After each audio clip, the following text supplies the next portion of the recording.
आज बीडमध्ये शहरापासून जवळ असलेल्या आहेर धानोरा येथील ग्रामस्थांनी शहरातील पालवन चौक येथे मनोज जरांगे पाटील यांचं आगमन झाल्यानंतर त्यांचं भव्य दिव्य असं स्वागत केलं आहे.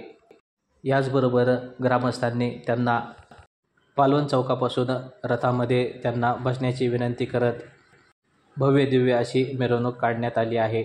याचबरोबर श्री क्षेत्र नारायणगडचे महंत शिवाजी महाराज हे देखील त्यांच्यासोबत उपस्थित होते.